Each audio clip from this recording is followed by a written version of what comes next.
ba ang anak mo kung bakit umuulan? Bakit kailangan pang kumain? Bakit kailangan pang matulog? Na-drain ka na ba sa anak mo sa kakatanong niya kung bakit? O baka naman pati yung bakit ang aso tumatahol pero ang pusa ang umingiyaw? Eh hindi niya pa rin binibigyan ng pahinga. O kaya naman may iba pa siyang tanong na bakit walang binti ang ahas? Paano siya tumatakbo? O baka naman ikaw yung tipo na uubusan na ng sagot kaya napapagoogle ka na lang sa harap niya. Alam niyo ba guys na ang batang hindi napapagod magtanong ng bakit ay lalaki may mataas na critical thinking at curiosity? Sign po ba yan ng pagiging makulit o senyalis lang yan na matalino ang anak mo dahil evidence-based ang pag-intindi niya sa mundo? Today, yung parenting topic na naman po tayo, mommies at daddies, no? Welcome nga po pala guys sa bagong topic natin for today. Pag-usapan naman natin guys, itong questioning phase ng anak mo. Minsan nakaka-drain po kapag sunod-sunod ang tanong ng anak mo parang interview sa press con. Pero alam niyo po ba, ang bawat bakit na yun ay isang piraso ng puzzle na binubuo nila para maintindihan kung paano gumagana ang universe. Para po kasi sa kanila, hindi lang basta ingay ang pagtatanong.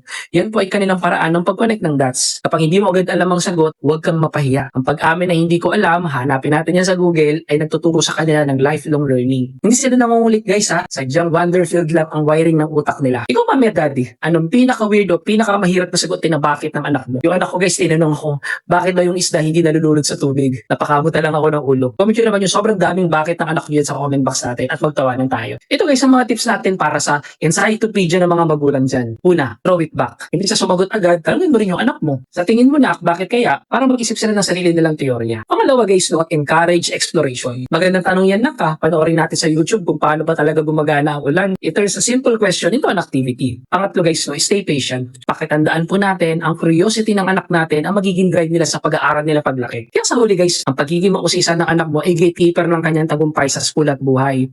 Mapapaisip ko na lang talaga, nakanyari, yung tanong mo tungkol sa kalawakan, napakalalim. Pero yung tanong ko kung nasaan ang tsinelas mo, bakit hindi mo masagot? Abangan nyo bukas guys, ang day 259 natin dahil may bago na naman tayong topic na pag-uusapan. Kita-kits po. Kaya sandali lang, mami, baka kailangan na ng wardrobe update ng iyong bida-bida sa Gin and Jan Kidswear. Alam niyo po ba guys, na 4.6 to 4.9 ang overall store rating natin dahil sa ganda ng reviews mula sa libo-libong customers. All in all guys, more or less 40k products sold na po tayo. Napatunayan po nating trusted brand tayo. At dahil marami tayong upcoming products na bagong designs na dresses at turno, i-follow niyo na po yung page natin. Tandaan niyo po guys, no? Cotton linen, cotton spandex ang mga tela natin. Hindi po yan mainit, especially ngayong summer. Hindi lang po yan ang item natin na pinapakita sa screen. Marami pa po tayong variations, items, kulay, at iba pa na presko sa balat ng anak mo. Kaya i-click mo na yan, i-check mo na yung mga items natin.